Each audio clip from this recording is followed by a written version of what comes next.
The grand chamber stretched out like a small moon, its walls carved from living crystal that pulsed with soft blue light. Representatives from 847 different species filled the amphitheater, their forms as varied as the stars themselves. Some floated in containment fields, others stood on powerful legs, and a few existed as pure energy, given temporary shape by technology beyond human understanding. At the center of it all, High Chancellor Thexmar raised his four arms in the traditional gesture of absolute authority. "The matter is settled." His voice boomed through translators that converted his words into hundreds of languages simultaneously. "The species calling themselves humans have violated the sacred concordat. They have expanded their colonies into the disputed reaches without permission from this council. They have ignored 3 formal warnings. They have shown contempt for our authority." A murmur rippled through the assembled delegates. Some species nodded their approval. Others remained silent, but none dared disagree. The Galactic Council had maintained peace for 12,000 years through strict adherence to protocol. No species, especially not a newcomer, barely 2 centuries into space travel, could be allowed to break these rules. Therefore, Thexmar continued, "This council hereby issues a final ultimatum to humanity. They have 30 standard cycles to withdraw all colonies from the disputed reaches. If they refuse, the Galactic Empire will have no choice but to enforce compliance through military action." The vote was unanimous. It always was when the Council made such declarations. Within hours, the message was transmitted across subspace channels to Earth, to the heart of human space, where it would arrive in a matter of days. When the transmission reached Earth, it was early morning in Geneva. General Daewon sat in the United Defense Command headquarters, a massive underground facility that coordinated human military forces across dozens of worlds. He was reviewing supply reports when his aide rushed in with a priority alert. "Sir, we have an official communication from the Galactic Council. It's marked as urgent diplomatic matter, highest priority." Daewon set down his coffee and pulled up the message on the main screen. Around the conference table, other members of the command staff began to arrive. Admiral Jiwoo entered first, her naval uniform crisp, despite the early hour. General Hana followed, then Intelligence Director Taeyang, and finally Strategic Coordinator Eun-ji, who always seemed to know when something important was happening before anyone told her. The message played. High Chancellor Thexmar appeared on screen in all his alien majesty, his translator rendering his words into perfect Korean. He spoke of violations and protocols, of warnings ignored, and consequences that would follow. He gave humanity 30 days to abandon colonies that housed nearly 50 million people. And then, he said the words that changed everything. If humanity refuses to comply, the Galactic Empire will be forced to declare war and enforce the Concordat through military means. This is not a negotiation. This is a final warning. The message ended. The conference room fell silent. Daewon stared at the blank screen for a moment, then let out a small chuckle. Jiwoo glanced at him, and a smile tugged at the corner of her mouth. Hana covered her face with one hand, shoulders shaking. Within seconds, all 5 of them were laughing. The holographic projection of Ambassador Clickstar materialized in the center of the room. The insectoid diplomat's mandibles clicked in confusion as he observed the scene before him. His compound eyes darted from one human to another, trying to understand what he was witnessing. "Esteemed representatives of humanity," Clickstar began, his translator struggling to convey his bewilderment. "I have been sent to receive your formal response to the Council's ultimatum. However, I must confess confusion at your reaction. The Galactic Empire has just declared its intention to wage war against your species. This is a matter of utmost gravity. Why are you laughing?" Well.com. Why? Well. Daewon wiped his eyes and tried to compose himself. He looked at the alien ambassador with something like pity. "Ambassador Clickstar, forgive us. I know this must seem strange to you, but tell me something. Has your council actually reviewed any of our historical records? Any? At all?" Clickstar's mandibles twitched. The Council is aware that your species is relatively young in terms of space travel. You have only achieved faster-than-light capability 237 of your years ago.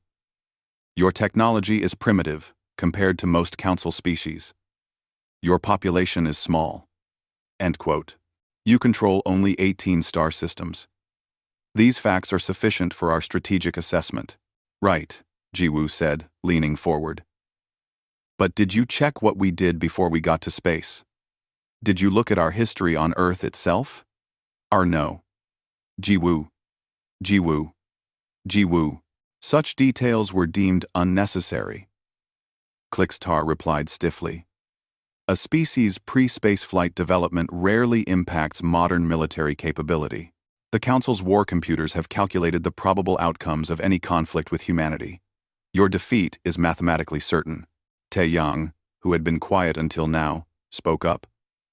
Ambassador, in the last 3,000 years, how many wars has the Galactic Council fought? 17 conflicts have required military intervention, Clickstar answered promptly. All were resolved within a few cycles with minimal casualties. The Council maintains the most advanced and powerful military force in known space. 17 wars in 3,000 years, Taeyang repeated slowly. Do you want to know how many wars humanity fought on Earth alone before we ever left our home planet? Just in the last 2,000 years? Clickstar remained silent, sensing this was not a question he wanted answered. Thousands, Taeyang continued. We stopped counting individual wars and started numbering the really big ones. World War I, World War II. We had conflicts that killed more humans than your entire species' population. We developed weapons that could destroy our own planet dozens of times over. And we pointed them at ourselves for decades as a strategy. That is barbaric, Clickstar said, his voice carrying a note of horror. Surely you exaggerate. We'll transmit our complete historical database to your council, Daewon said, his smile fading into something more serious. Every war, every battle, every weapon system we've ever developed. No secrets, no tricks, just facts. Let your war computers analyze that data, and then ask them to recalculate those odds. Yoonji pulled up a projection, showing a simple graph. Ambassador, do you know what this represents? This is the percentage of Earth's history that humanity has spent at peace, total peace, with no warfare anywhere on the planet. She highlighted a section. These tiny slivers of time, barely visible on the graph. That's peace. Everything else? That's war. That's us, fighting each other, learning, adapting, developing new strategies and weapons and tactics. For 10,000 years. Impossible, Clickstar said, but his voice wavered. No species could survive such constant conflict. You would have destroyed yourselves. We almost did, Hana said quietly. Several times. But we didn't. We learned how to fight wars that would kill billions, and still come back from it. We learned how to lose battles and win wars. We learned how to turn everything around us into weapons. We learned how to never give up, no matter how bad things got. Daewon stood and walked closer to the hologram. Ambassador, we're laughing because we've seen this before. Not from aliens, but from each other.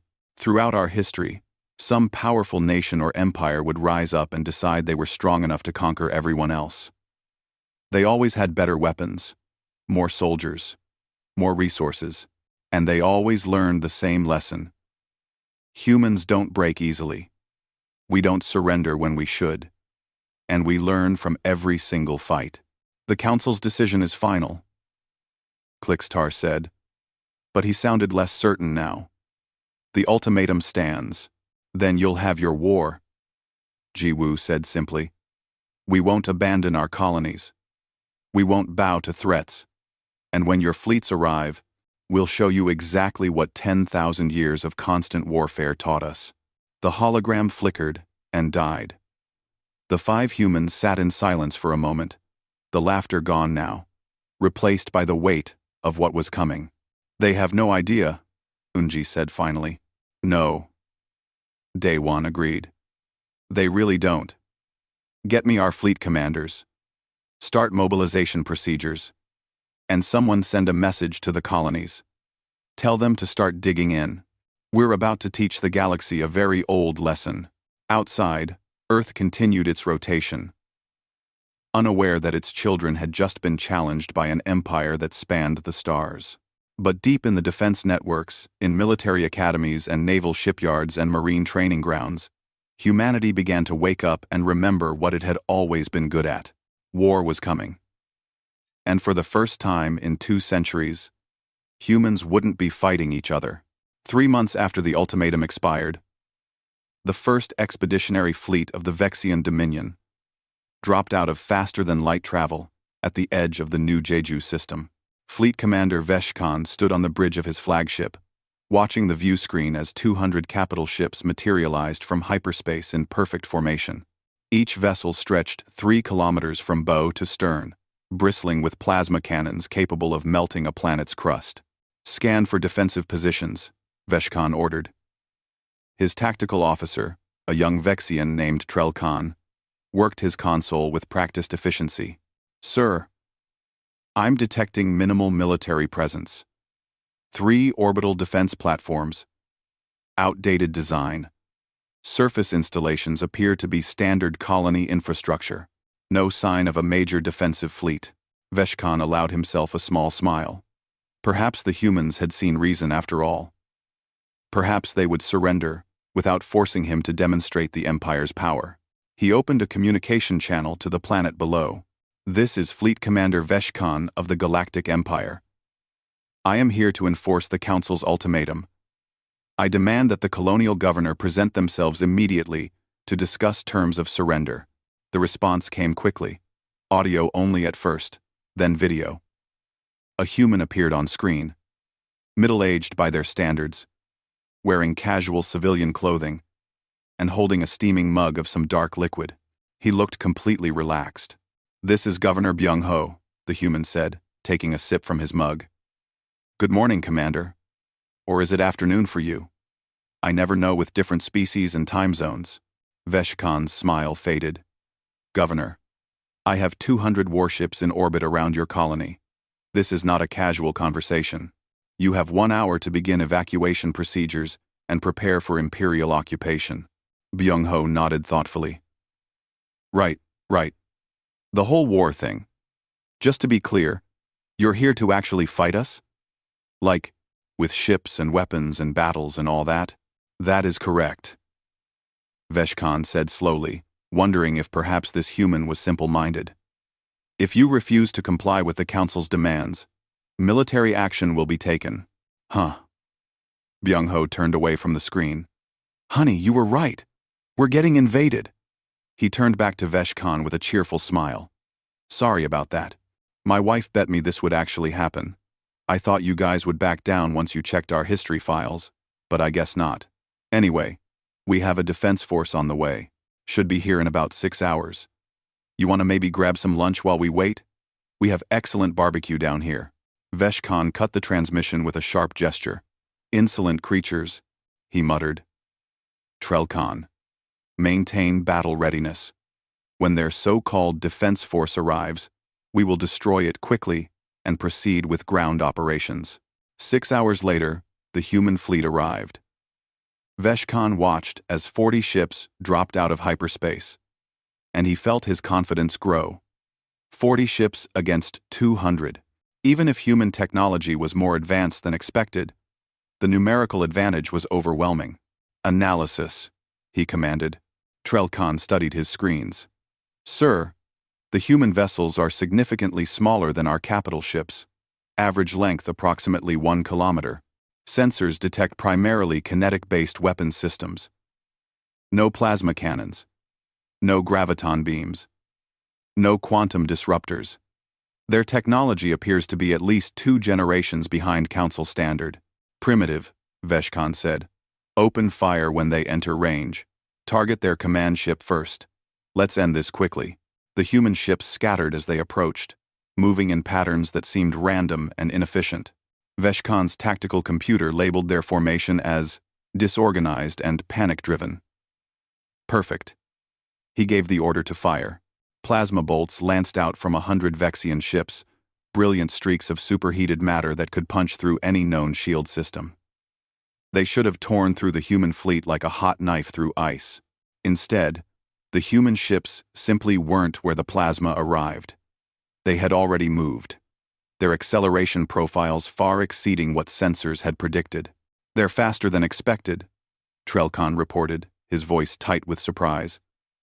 "Adjusting targeting parameters." "Oat, their speed doesn't matter," Veshkan said. "Maintain fire. Saturate the area. They can't dodge forever." That's when the human ships opened fire. At first, Veshkan didn't understand what he was seeing. The human weapons didn't fire plasma, or lasers, or any energy beam he recognized. Instead, they released clouds of something his sensors struggled to identify. Metallic particles, millions of them, spreading out in a wide cone. The tactical computer dismissed them as ineffective, probably some kind of chaff or sensor jamming system. Then the first volley hit. The particles were traveling at 30% of light speed.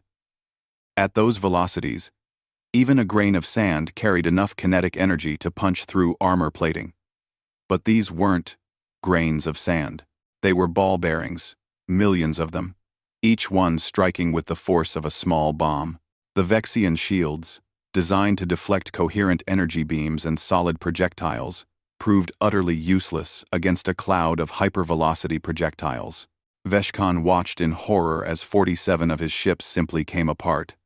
Hulls shredded, atmosphere venting, reactors exploding, all in the span of 3 seconds. "Evasive maneuvers," he shouted. "All ships, scatter pattern delta." But the Vexian formation, designed for maximum firepower concentration, was too tight. The ships couldn't maneuver quickly enough. The second human volley came before they could react. This time, 73 ships died. "Return fire. Target those weapons." Veshkan's voice cracked as he gave the order. His ships tried. They fired everything they had. But the human vessels moved like nothing the Vexians had ever encountered, dancing between plasma bolts with precision that seemed impossible. Their acceleration curves violated what Vexian science said was possible for ships their size. Later analysis would show that human vessels could pull maneuvers that would turn a Vexian crew into paste, because humans had developed inertial dampening technology far beyond what the Council possessed. They had needed it, because human warfare demanded extreme mobility. Admiral Jiwoo sat in the command chair of her flagship, the Incheon, watching her tactical display with calm satisfaction. Around her, the bridge crew worked with smooth efficiency, calling out targets and firing solutions with practiced ease. "Third volley ready, Admiral," her weapons officer reported. "Fire," Jiwoo said simply. This time, the human ships didn't fire ball bearings. This time, they released clouds of microscopic drones, each one no larger than a grain of rice, each one equipped with a simple program: attach to enemy hull and eat through it. The Vexian point defense systems, designed to shoot down missiles and torpedoes, couldn't target something so small and numerous. The drones landed on Vexian ships by the billions, burrowing through armor, disrupting systems, creating cascading failures. 54 more Vexian ships went dark, crippled, and helpless. "Open a channel to the enemy fleet," Jiwoo ordered. Veshkan's face appeared on her screen, his expression a mixture of shock and disbelief. "What are you?" he whispered. "We're humans," Jiwoo replied. "Commander, I'm offering you a chance to surrender. Withdraw your remaining ships, take your wounded, and leave this system. We don't want to kill you. We don't enjoy this. But we will finish this fight if you force us to." "How?" Veshkan asked. "Your technology was supposed to be primitive. Our intelligence reports said you were barely space-worthy." "Your intelligence reports were based on Council standards," Jiwoo explained. "You assumed that because we're new to space travel, we must be new to warfare. But Commander, we've been fighting wars for 10,000 years. We've been killing each other with increasingly creative methods since before your species developed written language. What you call metallic particulate weapons we developed 300 years ago as an early experiment in space combat. They're obsolete by our current standards. We're using them now because they're effective against your shields and because we're trying to minimize casualties. Minimize? Veshkan looked at his casualty reports, at the 171 ships he had lost in 17 minutes. Yes, minimize, Jiwoo said, and her voice carried genuine regret.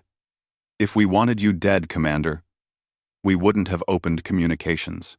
We would have used antimatter weapons, or relativistic kinetic strikes, or any of the 100 other things we've invented specifically to kill each other as efficiently as possible.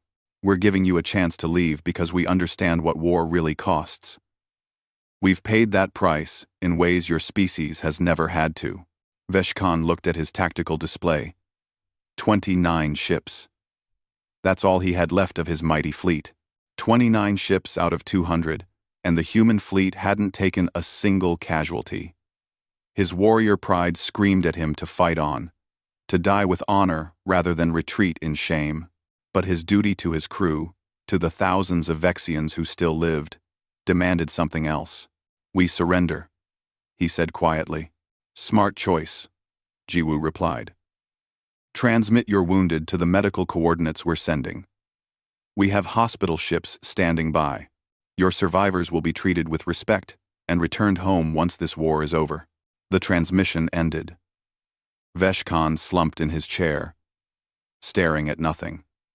Around him, his bridge crew sat in stunned silence. They had come here expecting an easy victory against a primitive species. Instead, they had encountered something the Galactic Council had never faced before. A species that had mastered warfare not as a tool of conquest, but as a means of survival. In the colony below, Governor Byung-ho finished his lunch and walked out onto his balcony. Overhead, human ships maintained their patrol patterns, while Vexian survivors transmitted across to medical facilities. He pulled out his communicator and called his wife. You were right, he said. They really did try to invade us. Can you believe that?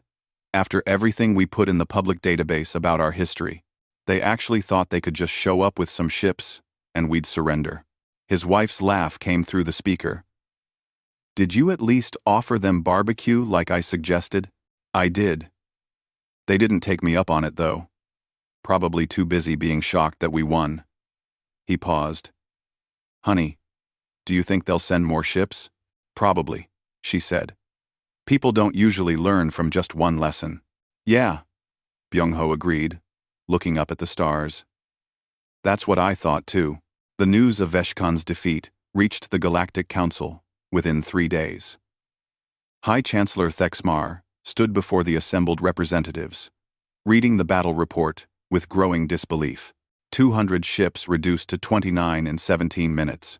No human casualties.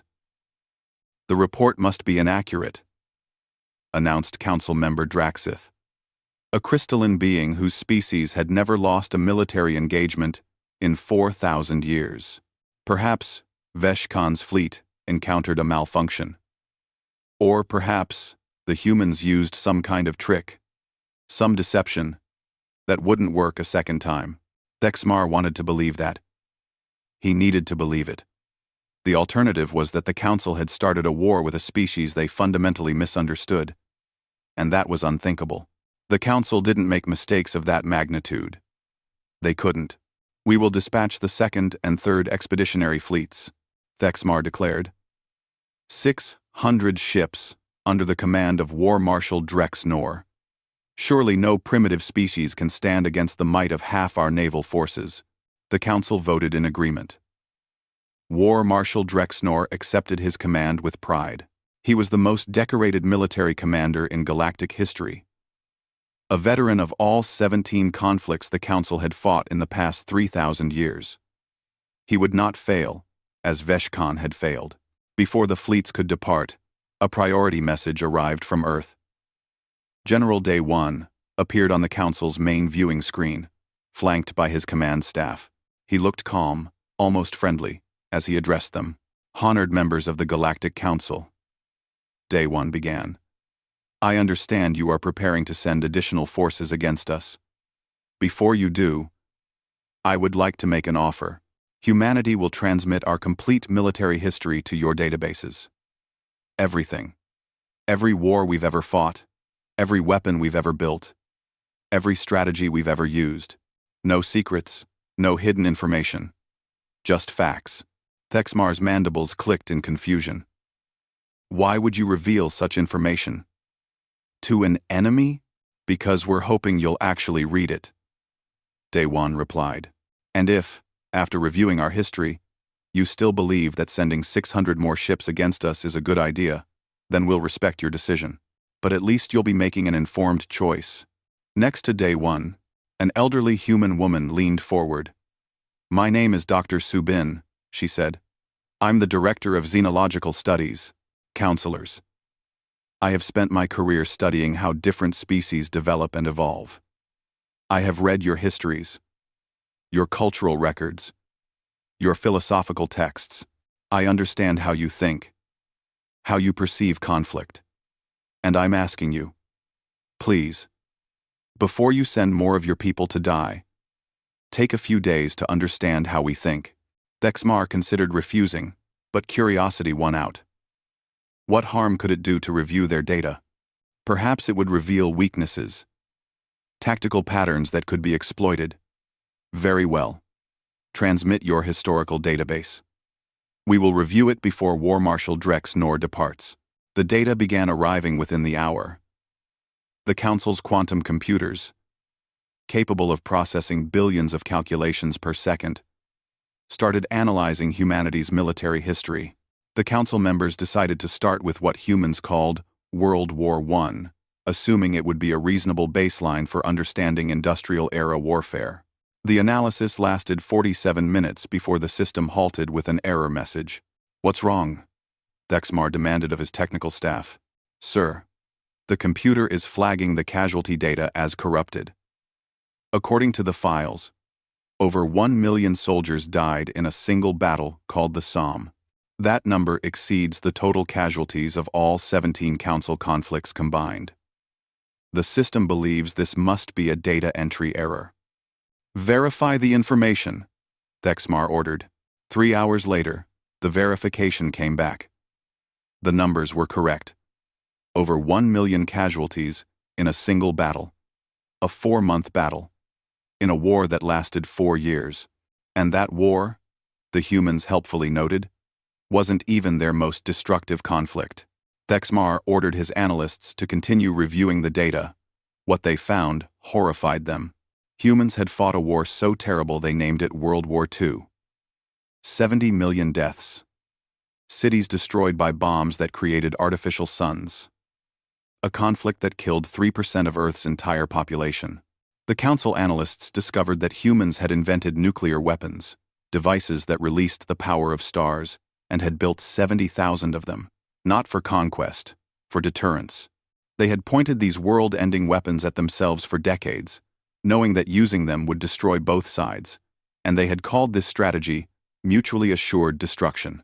The analysts found records of something called the Cold War, where 2 human nations prepared to annihilate each other and possibly their entire species, and somehow managed to step back from that brink through nothing but willpower and negotiation. They found wars of attrition where humans fed millions of their own people into grinding conflicts measured in yards of territory gained. They found siege warfare, where humans starved each other for years rather than surrender. They found naval battles, air battles, tank battles, infantry battles, guerrilla wars, proxy wars, civil wars, religious wars, territorial wars, and wars fought for reasons so complex the analysts couldn't even categorize them properly. War Marshal Drex Nor reviewed the data himself, and for the first time in his long career, he felt something he had never experienced before. Doubt. He called for a direct meeting with the Council. These records, he said, gesturing at the holographic display showing human conflicts. If they are accurate, they describe a species that has been at war with itself for its entire recorded history, not occasional conflicts, like civilized species engage in. Constant, unending warfare. They developed agriculture, writing, mathematics, and art, while simultaneously perfecting the art of killing each other. Surely they exaggerate, Council Member Draxith insisted. No species could survive such violence. Dr. Subin appeared via subspace communication, as if she had been waiting for this exact response. You're right that most species couldn't survive it, she said gently. But humanity evolved under unique circumstances. Earth is a world of extremes. Ice ages that covered continents.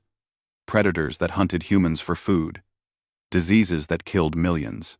Geographic barriers that separated human populations for thousands of years, letting them develop independently and then clash when they finally met. She pulled up an image of Earth, beautiful and blue, and began marking areas on the map. Here, humanity nearly went extinct 30,000 years ago. Volcanic winter. Total population reduced to perhaps 10,000 individuals. We survived.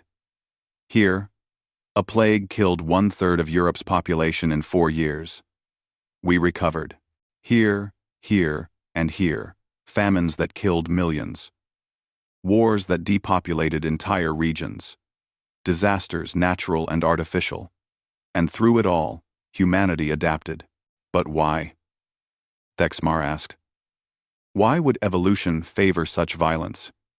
Thexmar. Because on Earth, violence was necessary for survival, Subin explained. Humans weren't the strongest species on our planet. We weren't the fastest or the most numerous, but we were the most adaptable. We learned to hunt creatures 10 times our size by working together and using tools. We learned to survive in every climate, from frozen tundra to burning desert. And yes, we learned to fight each other, because resources were scarce, and survival meant competition. She paused, letting that sink in. But here's what you need to understand. Humanity's capacity for violence is matched by our capacity for cooperation and compassion.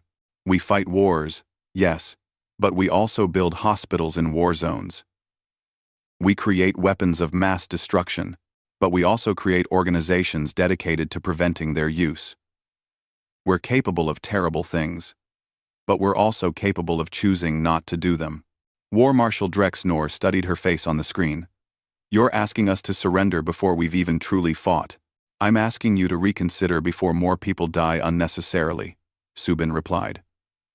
Marshal, I've read your service record. You're a brilliant commander. You've won 17 campaigns. But those campaigns were against species that think like you do, that fight like you do. Species that evolved in stable environments where warfare is ritualized and limited.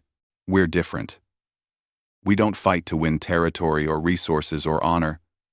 We fight to survive. And we've been doing it for so long that it's become something we're terrifyingly good at. Drexnor stood straighter. With respect, Doctor, I am not some untested commander frightened by stories. I have reviewed your history. Yes, humanity has fought many wars, but you fought them against each other, using similar technology and tactics. You've never faced the Galactic Empire. You've never faced me. 10. You're right, Subin acknowledged. We haven't. But Marshal, think about what you just said. We fought those wars against each other. We spent 10,000 years learning to fight opponents who think like us, who adapt like us, who refuse to surrender like us. Do you know what that means? It means we've been training against the hardest possible opponents our entire history. She pulled up more data, showing human military academies, training programs, strategic theories. Your 17 campaigns were against species who surrender when the mathematics of war turn against them. That's rational. That's civilized. But humans don't work that way. We have a saying. It's not over until it's over. We've turned losing battles into winning wars more times than I can count. We've beaten overwhelming odds so often that our children study it as inspiration. Then we will teach you a new lesson, Drexnor said coldly. We will show you what true military might means. Subin nodded sadly. I was afraid you'd say that. Just remember, Marshal, when this is over, we tried to warn you. The transmission ended. High Chancellor Thexmar looked at his war marshal. You're certain about this? I am certain that backing down now would show weakness, Drexnor replied. The Council cannot allow a primitive species to dictate terms through fear and propaganda. Yes, they have an impressive history of violence. But violence without discipline, without proper military structure and strategy, is just barbarism. 600 ships, properly commanded, will crush them. I stake my honor on it. Then go, Thexmar said. End this war quickly. As Drexnor departed to join his fleet, the council chambers buzzed with nervous conversation. Some members felt confident in their marshal's abilities. Others couldn't shake the images they had seen in humanity's historical records. Images of trenches filled with bodies, cities reduced to rubble, weapons that turned day into night and night into fire. Deep in Earth's command center, General Day One turned to his staff. Well, we tried. Admiral Ji Woo, General Hana, start preparing Armstrong's landing. If they want a demonstration of modern human warfare, let's give them one they'll never forget. Should we hold back? Hana asked. Try to minimize their casualties? Day One shook his head. No. We hold back. They won't learn. They'll think we just got lucky. And they'll keep sending ships until we're forced to destroy their entire fleet. Better to hit them hard enough that they understand the first time. Besides, we're about to be outnumbered, 15-1. We can't afford to be gentle. Around the table, the others nodded. They had tried diplomacy. They had tried warning. Now they would teach the galaxy the same lesson humanity had learned countless times throughout its bloody history. That underestimating your enemy is the fastest way to lose a war. War Marshal Drexnor stood on the bridge of his flagship and watched as 600 galactic warships dropped out of hyperspace at the edge of the Armstrong's landing system. The colony world hung in space like a blue-green jewel, home to 12 million human colonists. Soon, it would be the site of humanity's defeat and the Empire's greatest victory. Maintain formation Delta 7, Drexnor ordered. All ships maintain minimum spacing of 500 kilometers. Long-range bombardment positions only. We will not close to engagement range. He had learned from Veshkan's mistakes. The human weapons were devastating at close range, but they required proximity to work. Simple physics. Those ball bearings needed time to spread out and lose velocity over distance.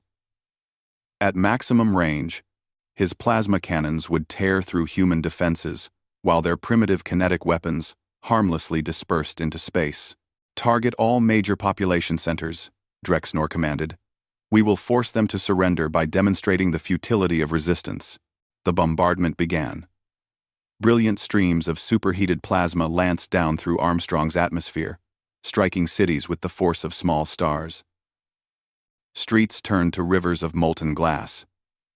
The surface temperature in the target zones exceeded 3,000 degrees.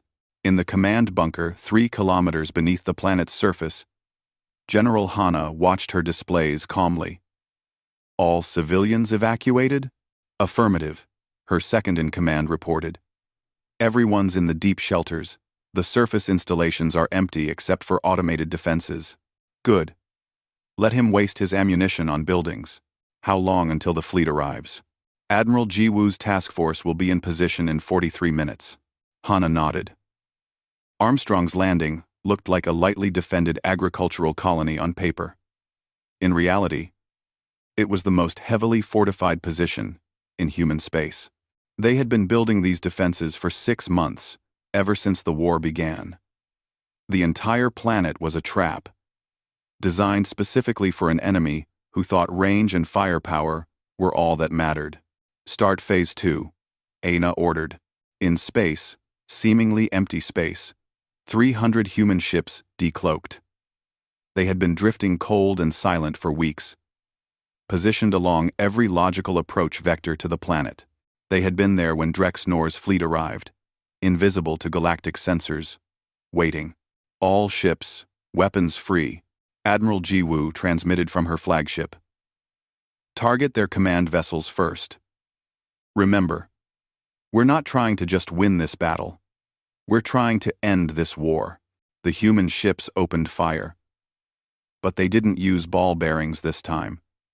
They used weapons that made the ball bearings look primitive. Antimatter missiles. Each one containing just a few grams of antimatter suspended in magnetic fields. When they struck galactic ships, matter met antimatter and converted to pure energy with perfect efficiency. Ships didn't explode. They simply ceased to exist, transformed into expanding spheres of radiation, graviton disruptors that created localized gravity wells, crushing ships from the inside out as their own mass became a weapon against them. Quantum entanglement warheads that exploited a quirk of physics to deliver their payload in two places simultaneously. The galactic ship's sensors couldn't understand what was happening. How could a weapon detonate inside their hulls and outside at the same time? Drex Nor's carefully maintained formation dissolved into chaos. All ships, evasive maneuvers. Return. Fire. But the human ships weren't where the galactic sensors said they should be. Human stealth technology was generations ahead of anything the Council possessed.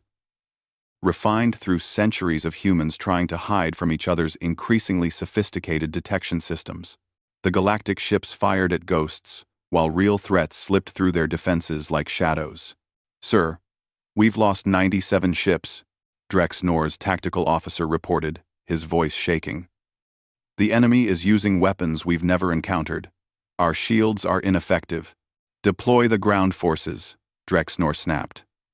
"If we can take the planet's surface, we can force their fleet to withdraw or risk civilian casualties." It was a desperate move, but Drex Nor was a desperate commander. 500,000 Vexian soldiers loaded into dropships and assault craft, each warrior equipped with the finest armor and weapons the Empire could provide. They descended through the smoke and fire of the orbital bombardment, landing in formation across Armstrong's Landing's major continents. What they found waiting for them would haunt the survivors for the rest of their lives. Commander Jae-hyun of the 5th Mechanized Division watched the galactic troops land from his position inside a reinforced bunker that looked like a pile of rubble. Around him, 50,000 human soldiers waited with patience, learned from thousands of years of defensive warfare. "They're coming in tight formation," Jae-hyun observed, "just like the manual said they would. These are troops trained for fighting in space stations and ships, not planetary warfare. They're used to clear sightlines and controlled environments. Should we engage?" his second asked. "Not yet. Let them get comfortable. Let them think they've secured the landing zone." The galactic troops advanced into what had been Armstrong's Landing's capital city. The buildings were mostly ruins now, melted by the orbital bombardment. Perfect cover for defenders, terrible terrain for attackers. The Vexian commanders didn't realize this because they had never fought a ground war against an entrenched enemy. Council conflicts were decided in space, or through quick ground actions in controlled environments. Now, Jae-hyun said quietly, the city came alive with fire. Every pile of rubble hid soldiers. Every intact building had firing positions. Every street corner had been pre-sighted for overlapping fields of fire. The humans had spent 6 months turning their own cities into killing zones, evacuating civilians, and converting urban areas into giant fortifications. The Vexian soldiers, for all their advanced armor and weapons, had never faced an enemy like this. Their tactics assumed opponents would meet them in open battle, honorable warfare between matched forces. Instead, they found themselves fighting ghosts that appeared, fired, and vanished. Human snipers picked off officers from positions a kilometer away. Human anti-armor teams destroyed Vexian vehicles with weapons that struck from unexpected angles. Human infantry used the terrain itself as a weapon, funneling galactic forces into pre-prepared kill zones. "Fall back to the landing zone," Vexian Ground Commander Krell Moore ordered after losing 10,000 soldiers in the first hour. "Establish a defensive perimeter." But falling back proved as deadly as advancing. The humans had mined the streets, not with obvious explosive devices, but with smart munitions that activated based on troop concentrations and movement patterns. The galactic forces suffered casualties, even in retreat. Days turned into weeks. The galactic troops held their landing zones but couldn't expand beyond them. Every attempt to push forward cost them hundreds of casualties. The humans used tactics that galactic commanders had never encountered because no galactic species had needed to develop them. Defense in depth, where each defensive line fell back to another, even stronger position. Fire and maneuver, where some units suppressed the enemy while others moved to flank. Combined arms operations, coordinating infantry, armor, artillery, and air support into seamless killing machines. In orbit, Drex Nor's fleet continued to hemorrhage ships. The human navy had complete freedom of movement, appearing where they weren't expected, striking and vanishing before the galactic fleet could respond. Worse, human ships were now mining the space around Armstrong's Landing with automated defense platforms, creating no-go zones that forced the galactic fleet into predictable patterns. 3 weeks into the ground campaign, Drex Nor received the casualty reports. 200,000 soldiers, dead or wounded. 372 ships, destroyed or crippled. And what had they gained? Approximately 30 square kilometers of radioactive wasteland that the humans had already written off as lost. "We can't win this," his chief tactical officer said quietly. "Sir, we need to withdraw." "We can't withdraw," Drexnor replied, staring at the tactical display. "The Council sent us to conquer these humans. If we return in defeat, after all our assurances of victory, after dismissing their warnings, we'll be a laughingstock. The Empire's reputation will never recover. With respect, Marshal, our reputation won't matter if we're all dead." Before Drexnor could respond, a priority communication came through. General Daywan's face appeared on the screen. "Marshal Drexnor," Daywan said, "I'm contacting you to offer terms of surrender." "You're offering to surrender?" Drexnor asked, confused. "You're winning." "No," Daywan said patiently. "I'm offering you the chance to surrender. You've lost 372 ships and 200,000 soldiers. Your ground forces are surrounded. Your fleet is being systematically destroyed. Marshal, this isn't about pride anymore. This is about saving the lives of the people under your command." Drexnor wanted to refuse. His pride, his honor, everything he had built his career on, demanded that he fight to the last ship. But he thought about the young soldiers in those landing zones, scared and dying far from home. He thought about the ship crews, loyal and brave, being killed by weapons they couldn't understand or defend against. "Why are you so effective?" he asked finally. "Your technology isn't that much better than ours. Your numbers are fewer. How are you winning so completely?" "Because we've had to," Daywan replied. "Marshal, your species has been at peace for most of its history. You've fought 17 conflicts in 3,000 years. Small wars, limited wars, civilized wars. But humanity? We've fought wars for survival. Wars where losing meant extinction. We developed these tactics because we had to. Every weapon, every strategy, every dirty trick you've encountered here, we learned by using it on each other first." He leaned forward, his expression serious. "We don't enjoy this, Marshal. We're not doing this because we love war. We're doing it because you gave us no choice. But we understand the price of war better than you do. We know what it costs in lives and suffering. That's why I'm offering you this chance. Surrender now. Take your people home. Let them live to see their families again." Drexnor looked at his casualty reports one more time. Then he looked at the faces of his bridge crew, young Vexians, who trusted him to lead them. He thought about his own children back on the homeworld, and about the children of all the soldiers under his command. "What are your terms?" he asked quietly. "You withdraw all forces from human space. You return to the Council and tell them exactly what happened here. No lies, no face-saving propaganda. The truth.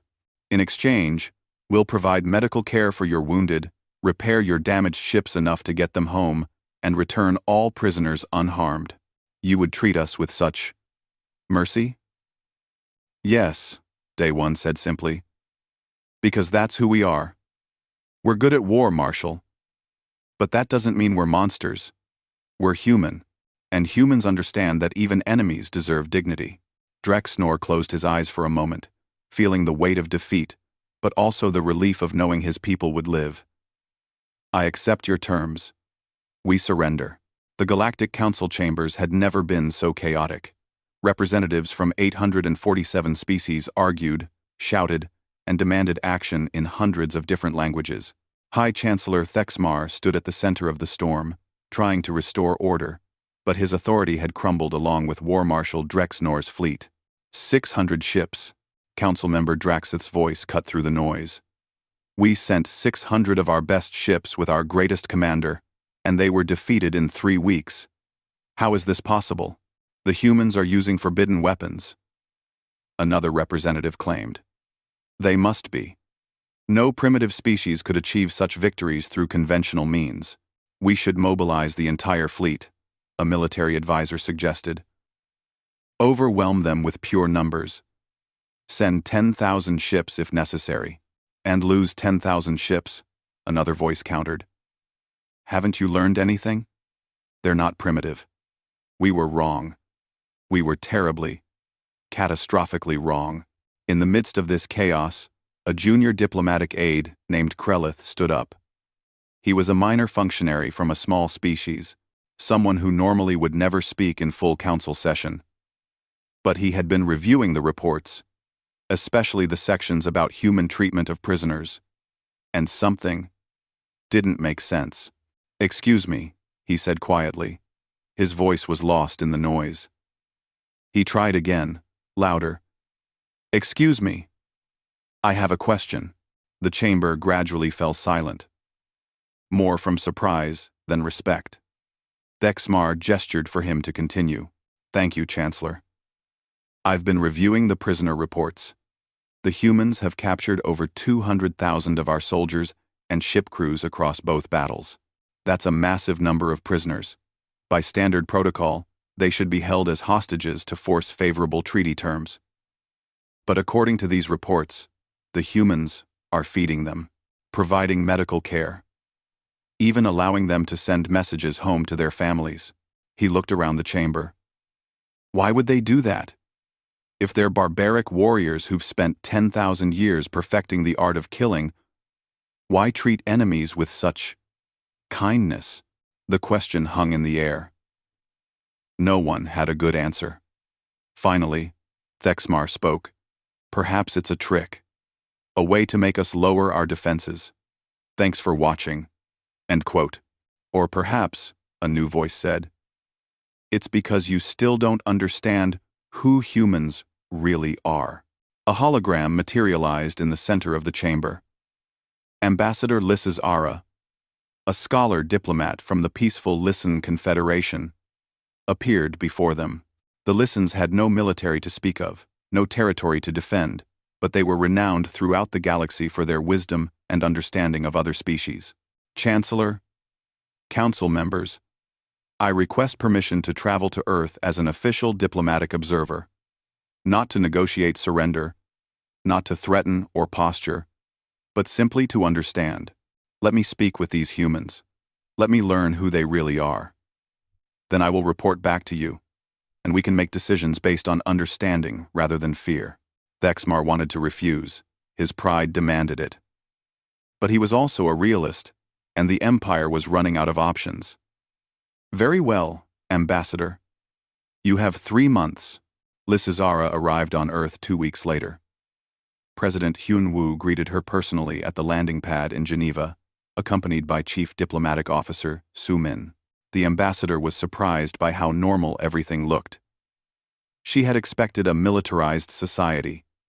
Soldiers on every corner. Weapons displays to intimidate visitors. Instead, she found parks, schools, families walking together in the evening sun. Welcome to Earth, Ambassador, Hyun Woo said warmly. We're honored to host you. Please, Consider yourself our guest. Go wherever you wish, speak to whoever you like. We have nothing to hide. Over the following weeks, Lissazara conducted her investigation. She interviewed General Day 1, who showed her the war memorials scattered across Earth's surface. Millions of names carved in stone, remembering those who died in humanity's countless conflicts. We build these, Day 1 explained, running his hand over the cool marble. So we never forget what war costs. See these names? Each one was a person, someone's child, someone's parent, someone's friend. When we make decisions about war, we think about these memorials. We think about how many new names we might have to add. But you're so effective at warfare, Lissazara said. You defeated our forces with ease. Yes, Day 1 agreed. Because we've learned through terrible experience that if you must fight, you fight to win. Half measures just prolong the suffering. But that doesn't mean we enjoy it. It means we understand its true cost in a way that you, thankfully, have never had to. She spoke with Dr. Subin, who explained human evolution and how environment shapes capability. We didn't become warriors because we're inherently violent, Subin said. We became warriors because our world demanded it. But we also became doctors, teachers, artists, and philosophers. Humanity isn't defined by our capacity for violence. We're defined by our capacity for everything, including compassion. She visited the prisoner camps where Galactic soldiers were held. But calling them camps felt wrong. They were more like temporary cities, with comfortable housing, medical facilities, schools where prisoners could learn about human culture, and even recreational areas where they could relax and communicate with their families through provided communication equipment. She met a Vexian soldier named Trelkan, the same tactical officer who had served under Veshkan during the first battle.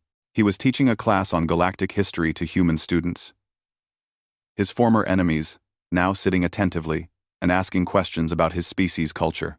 I don't understand, Lissazara admitted to him. You fought against humans. Your friends died in that battle. Yet here you are, and they treat you with respect. How do you reconcile this? Trelkan thought for a moment. At first, I was confused too, then angry. I expected torture, or at least imprisonment under harsh conditions. Instead, they gave me food and let me recover from my injuries. One of their doctors spent 3 days treating my wounds, and while he worked, he told me about his son, who was also a soldier. He talked about how much he worried every time his son went into combat. He gestured around the classroom. These humans, they're not what we thought. Yes, they're dangerous in war. But they're also kind?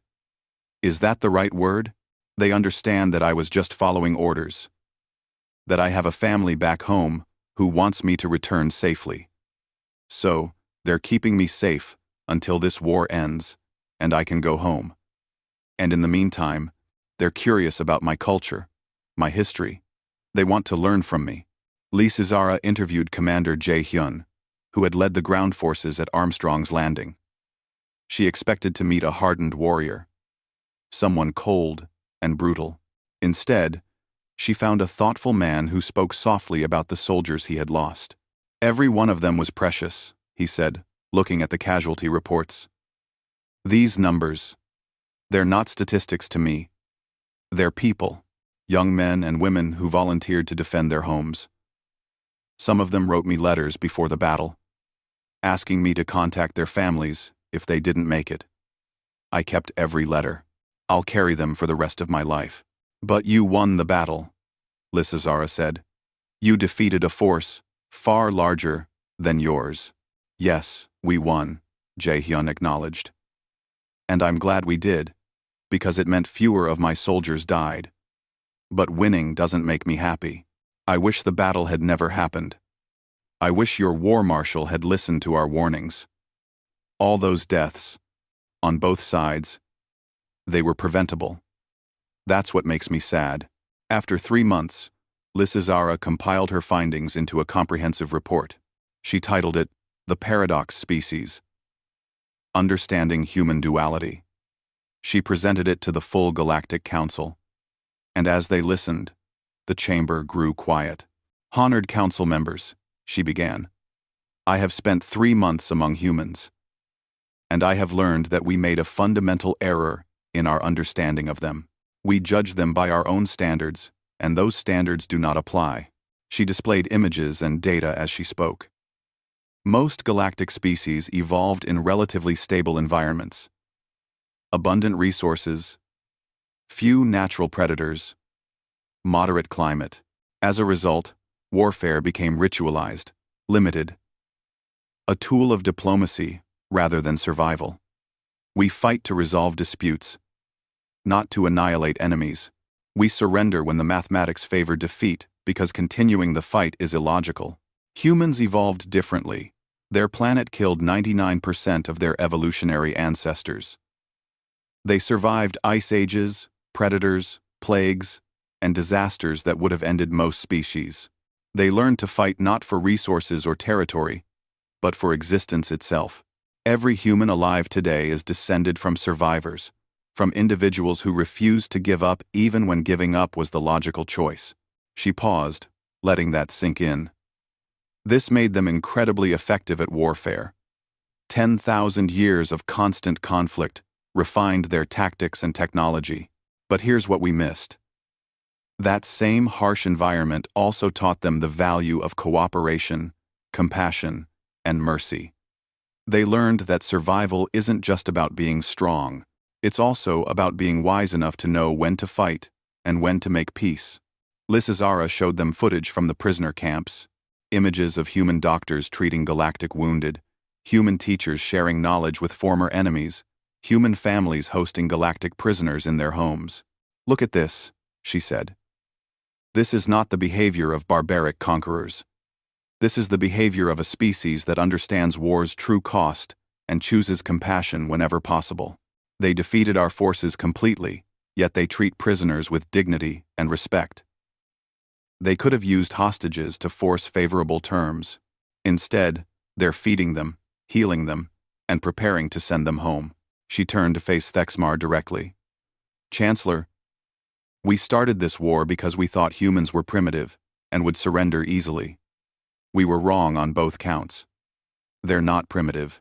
They're advanced in ways we never considered because we never needed to develop those capabilities. And they won't surrender to threats because their entire history taught them that survival requires resilience. So what do you recommend?" Thexmar asked quietly. "Continued war that we cannot win? Isolation that merely delays the inevitable?" "Neither," Lissazara replied. "I recommend integration. Invite humanity to join the Galactic Council as equals. Learn from them as they learn from us. They have technologies and strategies that could help defend Council space against future threats. More importantly, they have wisdom born from hard experience about the balance between strength and mercy, power and restraint." The vote took 3 days. Arguments raged about pride, security concerns, and the precedent of admitting a species that had defeated Council forces. But ultimately, wisdom prevailed over pride. The Council voted to offer humanity full membership and to establish the Galactic Defense Initiative, a new military organization that would incorporate human combat doctrine into Council defensive strategies. High Chancellor Thexmar personally traveled to Earth to sign the Treaty of Geneva. He stood before President Hyun-woo and bowed deeply, a gesture of respect from a species that rarely bowed to anyone. "We were wrong," Thexmar said simply. "We underestimated you, dismissed your warnings, and caused unnecessary deaths on both sides. On behalf of the Galactic Council, I offer our sincere apologies and our hand in friendship." Hyun-woo accepted the gesture. "We accept your apology, Chancellor, and we accept your friendship. Humanity never wanted this war. We're glad it's over. Now let's work together to make sure nothing like it happens again." 5 years passed. The galaxy transformed in ways no one had predicted. Human military advisors trained Council defense forces in modern warfare doctrine. Human engineers shared technologies developed through centuries of conflict. Human philosophers and ethicists joined council educational institutions, teaching courses on the balance between strength and compassion. At the 5th anniversary ceremony of the Treaty of Geneva, Admiral Ji Woo stood on stage next to War Marshal Drex Knorr. They had become close friends in the years following the war, mutual respect born from shared experience. A young reporter asked them a question that had been bothering many people. Admiral Ji Woo. At the beginning of the war, General Day 1 and the other human commanders started laughing when the council declared war. Can you explain what you found so funny? People want to understand. Ji Woo smiled and glanced at Drex Knorr, who nodded encouragingly. We laughed because we recognized the situation. Throughout human history, there have been powerful empires and nations that thought they were strong enough to conquer everyone else. They always had superior numbers, better weapons, more resources, and they always learned the same lesson that the council learned. Humans are stubborn, creative, and we never give up. She looked out at the audience, which included both humans and dozens of galactic species. But here's the important part. We didn't laugh because we're invincible or because we wanted to fight. We laughed because we'd seen this pattern so many times in our own history, and we knew how it would end. We knew there would be a war, and we knew we would win. Not because we're better than you, but because we've had 10,000 years of practice at something we desperately wish we didn't have to be good at, Drex Knorr spoke up. And now, 5 years later, I understand why you laughed. You weren't laughing at us. You were laughing at the situation, at the tragic irony of it. The galaxy's most peaceful species challenging the galaxy's most experienced warriors. It must have seemed absurd. From your perspective, it did, Ji Woo agreed. But we're glad it ended the way it did. Not with humanity conquering the galaxy, but with all of us learning from each other. You've learned from our experience in warfare. We're learning from your experience in maintaining peace. Together, we're stronger than either of us could be alone. The ceremony concluded with a moment of silence for all those who died in the war, both human and galactic. As the crowd dispersed, Lysis Ara stood with Dr. Subin, watching humans and galactic citizens mingling freely, former enemies, now allies. Do you think it will last? Lysara asked. This peace between our peoples? Subin smiled. I think it will, because both sides learned something valuable. You learned that strength comes in many forms, and that underestimating others is dangerous. We learned that not everyone in the galaxy is an enemy, that sometimes former opponents can become the best friends. Those are lessons worth remembering. High above Earth, human ships patrolled alongside vessels from a dozen galactic species, flying in perfect formation. In military academies across known space, cadets of every species studied a new required course: human military history and strategic doctrine. The instructor's warning remained the same at every institution. Remember that the most dangerous opponent is not the strongest or most numerous, but the one who refuses to accept defeat. But now, those same instructors added a second lesson, equally important. Remember also that the strongest warriors can choose to be the kindest victors, and that true power includes knowing when not to use force. Humanity had taught the galaxy both lessons, and the galaxy, humbled and wiser, had learned to listen.